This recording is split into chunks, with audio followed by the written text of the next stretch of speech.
Hello everybody! Today's tutorial will be helpful for those of you considering making a short documentary for the Realise Film Festival. A key element to many documentaries is the interview. A real-life interview is an excellent way to tell your story and provide valuable insight for your audience.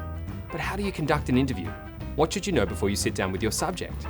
To tell us everything we need to know and more, I'll be interviewing Professor Asks a Lot, an expert in conducting interviews. Professor Asks a Lot, thanks for being here. Actually, it's Professor Asks a Bunch. Oh, sorry. Tell us, Professor Asks a Bunch, what's the first thing you should do when conducting a job interview? I'm an expert on conducting interviews for television and documentaries, not job interviews. That's completely different. Oh, whoops. So the first thing you should have done is research your interview subject and the topic. If you are interviewing an expert, you should have researched their body of work. Have they written any books? Other interviews they've done? What is their online presence like? You should gather as much information as possible. As far as the topic goes, you don't have to research in great detail, just enough to know to ask the right questions. Yes, yes, I knew that, just testing you. Okay, let's talk about questions. Tell me, Professor, have you ever been asked a bad question? Yes. Do you like bad questions? No.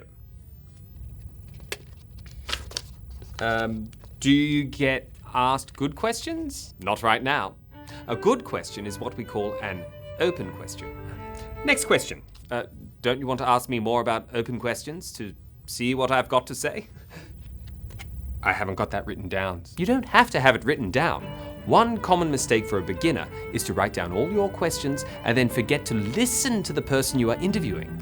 Just write down a few key questions and then be sure to listen to your subject using what they say to ask other questions to expand the conversation and dig deeper. Right, got it. Maybe we could try again. What were we talking about again? I said a good question is what we call an open question. Right. What's that then? I'm glad you asked. An open question just means that there is no definitive answer. It's the opposite of a closed question, which usually only requires a yes or no answer. If you ask something like, do you like cats? Then your subject really only has two options, yes or no. A better, more open question would be, what is it that you like about cats?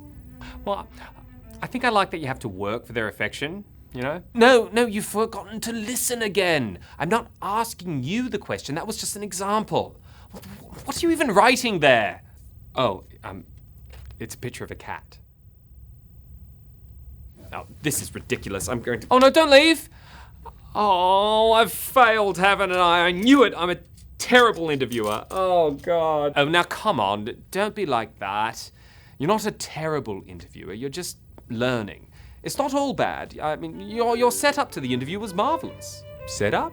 Yes, the setup is everything you need to do before the interview starts, and you did a great job. When I arrived, you made me feel comfortable, offered me tea, a place to sit. We had a relaxed conversation and built a rapport. Then you clearly outlined the expectations for me, the subjects we'd cover, a few example questions, that sort of thing. I could see right away that your interview setting was well organized. We have an appropriate background and the camera and lighting was already set and ready to go. So I did good. Yes, that part was excellent. Awesome. But then you forgot to listen, asked a series of closed questions, and clearly did no research. Oh. But not all is lost. Remember, most interviews like this don't go live. So if things aren't going to plan, it's okay to ask to start again. Oh, should we start again?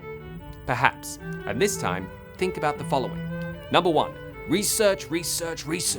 It's worth mentioning again because you must know about who you are interviewing and what information you want to get from them. Don't prejudge your subject. Listen carefully and be flexible to questions opening up to you, which will in turn keep your subject engaged. Try not to interrupt mid-sentence. Instead, use non-verbal cues like head nodding for expansion and breaking eye contact to wrap things up. Try to get your subject to be specific. If they mention something of interest, ask them for examples. Don't be afraid to ask the hard questions. Often a question that might be awkward in a social setting is the perfect question for an interview. If you've given your subject an honest outline of what you plan to do, they should be okay with whatever you ask. And don't be afraid of awkward pauses. Don't instantly fill the empty space with another question.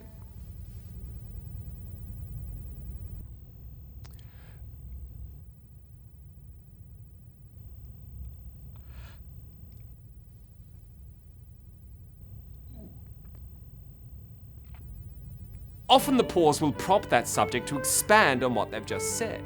Once you feel like you've got everything you need, or the time has run out, it's always good to ask if there is anything else they'd like to add. They might just have one last gem you didn't even think of. And that's all there is to it. If your research and preparation is there, then all you have to do is relax and listen. Okay, all right. I think I'm ready. Shall we start again? Let's. Okay, here we go. Take 2. Welcome, Professor, and thanks for being here. Pleasure. I'd like to start by asking... Oh, we're out of time. Professor, thanks for being here. Thank you.